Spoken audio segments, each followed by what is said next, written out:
Kembali lagi di channel Petualangan Catur Blitz, channel yang membahas catur kurang dari 10 menit.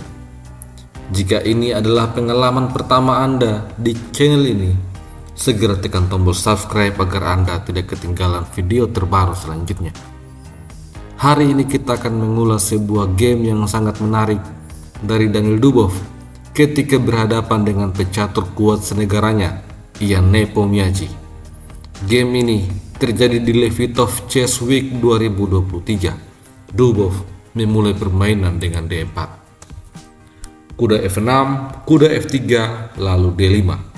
Dan di posisi ini, Dubov langsung mengembangkan gajah G5 untuk menyerang kuda. Ian Nepomniachtchi membawa kuda untuk menyerang balik gajah. Gajah lari ke petak H4. Setelah itu, H5 didorong. Ian Nepomniachtchi bersiap untuk menjebak gajah. Daniel Dubov mendorong H3 mempersiapkan ruang pelarian. Setelah itu benteng ke petak G8. Sekarang Nepomniachtchi betul-betul siap untuk menyerang gajah.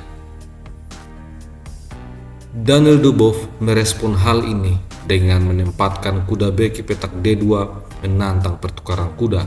Setelah itu Ian Nepomniachtchi melanjutkan rencana G5, gajah telah diserang.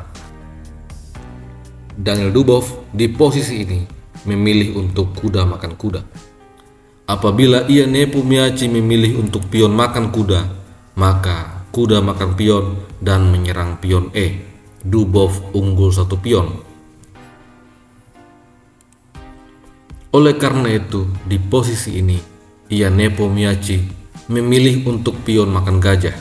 Kemudian kuda mundur ke petak C3. Ini membuat dua pion Ian Nepomniachtchi berada dalam ancaman. Ian Nepo memainkan langkah terbaik E6, menjaga kedua buah pion. Setelah itu E4 didorong. Gajah ke petak H6 menghalangi raja untuk rokade de sayap menteri. Dan ini dibalas dengan kuda ke petak E5, membuka tekanan pada pion H5. Oleh karena itu, Ian Nepomniachtchi membawa menteri ke petak G5 untuk menjaga pion. Dan di posisi ini, Dubov langsung menukar pion. Kalau pion makan pion, maka kuda ke petak D5 menyerang pion C dan bersiap untuk memforking raja dan juga benteng.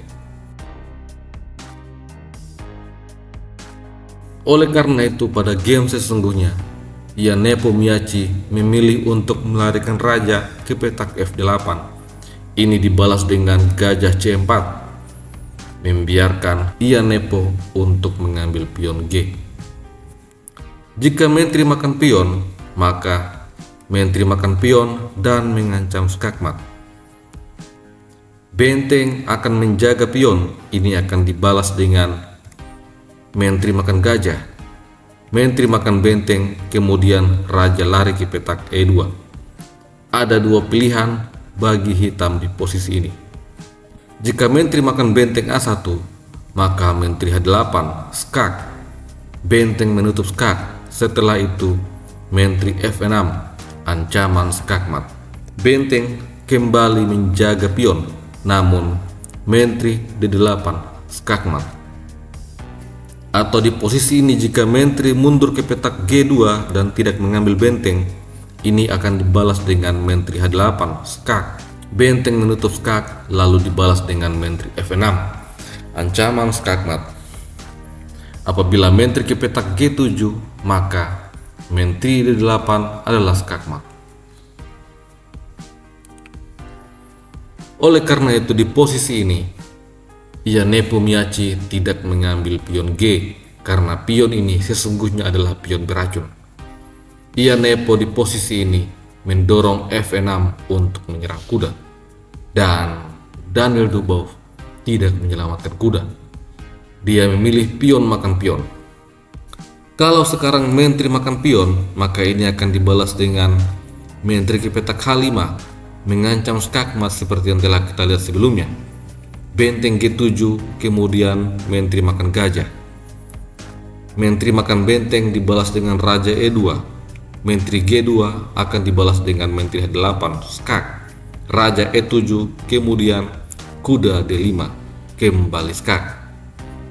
Jika raja makan pion, maka akan ada lompatan kuda ke petak F4 yang menyebabkan forking pada raja dan juga menteri nantinya. Oleh karena itu, langkah terbaik di posisi ini adalah menteri makan kuda, dan ini akan dibalas dengan menteri makan benteng, skak. Raja D6, kemudian menteri F8, skak. Raja harus makan pion, kemudian menteri F7, skak. Langkah terbaik, raja lari ke petak D6 akan dibalas dengan menteri makan menteri, skak. Raja kembali ke petak E7, kemudian menteri F7, skak. Dan kemanapun raja berlari, misalnya ke petak D6, akan dibalas dengan menteri F8, skak mat. Oleh karena itu, di posisi ini Nepomniachtchi terpaksa menerima pengorbanan kuda, dan kemudian menteri F3, skak. Raja lari ke petak G7 dan menteri mengejar ke petak F7, skak. Raja terpaksa lari ke petak H8. Setelah itu E7. Dubov siap untuk mengambil benteng dan juga untuk promosi pion. Di posisi ini Nepomniachtchi mencoba bertahan dengan gajah ke petak E6. Lalu menteri makan gajah kembali mengancam benteng. Setelah itu kuda ke petak C6 menghubungkan kedua benteng. Di posisi ini Dubov membawa kuda ke petak E4 untuk mengancam menteri. Jika menteri lari, maka gajah tentu saja akan jatuh. Oleh karena itu, menteri mundur ke petak G7, lalu kuda F6 menyerang benteng. Kemudian Nepomniachtchi memutuskan untuk mengambil pion dan menyerang benteng. Ini dibalas dengan gajah D5 menyerang menteri dan menjaga benteng. Menteri makan benteng, skak. Gajah makan menteri. Setelah itu benteng G1, skak. Raja lari ke petak E2 dan membiarkan Nepo untuk mengambil benteng.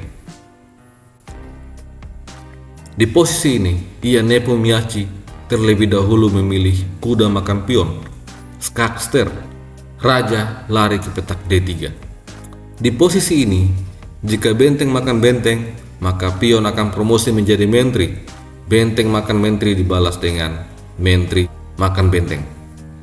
Raja terpaksa lari ke petak G7, lalu kuda H5, skak.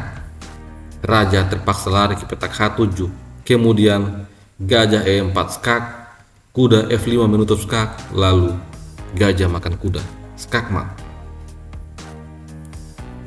Oleh karena itu, kuda harus makan menteri. Ini kemudian dibalas dengan benteng makan benteng. Dan sampai di posisi ini, Nepomniachtchi langsung memilih untuk menyerah. Kalau di posisi ini, Nepo memainkan gajah F4, maka pion akan promosi. Benteng terpaksa makan menteri, setelah itu kuda makan benteng. Dubov unggul 1 perwira. Jika hitam memainkan langkah terbaik seperti kuda C5, skak, maka raja menyerang kuda. Kuda kembali ke petak E6 akan dibalas dengan gajah makan pion menyerang benteng. Benteng B8 menyerang balik gajah dibalas dengan benteng G6 menyerang gajah. Gajah ke petak F4 dibalas dengan kuda D7 menyerang benteng. Benteng lari ke petak E8, tentu saja benteng makan kuda. Putih unggul 1 perwira dan akan memenangkan permainan dengan mudah. Sebuah game yang sangat luar biasa, dan kita bertemu lagi pada video selanjutnya. Salam Gens Unasumus.